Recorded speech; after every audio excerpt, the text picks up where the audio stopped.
ჩვენი galaktikis supermassivuri შავი ხვრელის Sagittarius A ვარსკვლავის ირგვლივ მბრუნავი მაგნიტური ველების შესახებ უნდა ვისაუბრო, რომელიც როგორც იქნა მეცნიერებმა დაინახეს. ასტრონომებმა ამ ველებს მძლავრი და ორგანიზებული სტრუქტურის წოდებაც კი მიანიჭეს, რომელიც ამ გამრუდებული დროისა და სივრცის ჭამში იზიდავენ ყველაზე დიდ სივრ სხეულებსაც კი. იზიდავენ არა, უფრო იპყრობენ.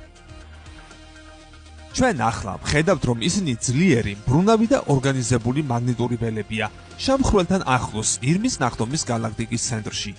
Sagittarius A ვარსკვლავთან ერთად, რომელსაც იმის მსგავსი პოლარიზაციის სტრუქტურა აქვს, რაც მანამდე გვინახავს უფრო დიდ და მძლავრ M87 ვარსკვლავის შავ ხვრელში. ჩვენ შევიტყვეთ, რომ ძლიერი და ორგანიზებული მაგნიტური ველები კრიტიკულად მნიშვნელოვანია იმის გასაგებად, თუ როგორ ურთიერთქმედებს შავი ხვრელები მათ ირგვლივ არსებულ აირებსა და მატერიებთან, აცხადებს Sara Issaouni, ასტროფიზიკოსი.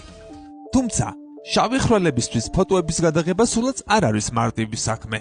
Event Horizon ტელესკოპი EHT წლების განმავლობაში მუშაობდა, რათა შეეგროვებინა მონაცემები, რომლებიც მშვიდოსთან A ვარსკვლავისა და M87 ვარსკვლავის გამოსახულებებად ქცევაში დაეხმარებოდა. საინტერესო კი ის არის, რომ ყველაფერი ამით არ მთავრდება.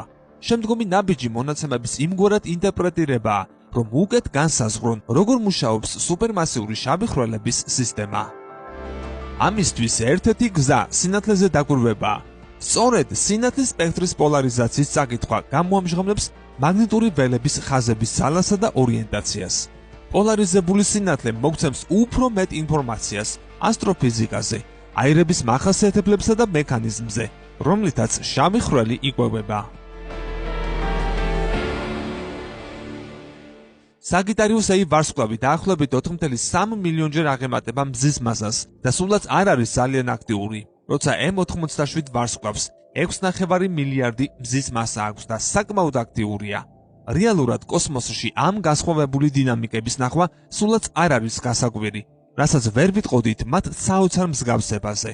თუმცა, სწორედ ეს მეტყველებს იმაზე, რომ შავი ხვრელების ფიზიკა დიდ მასშტაბებზე გადის და ახალ ინსტრუმენტსაც გვთავაზობს, რომლითაც მათი ქცევების ინტერპრეტაცია და მახასიათებლების დადგენა შეგვიძლია.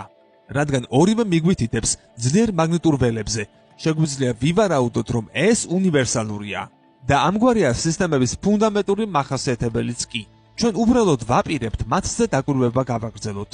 აცხადებს ფიზიკოსი მარია ფელიჩია დე ლაურენტისი.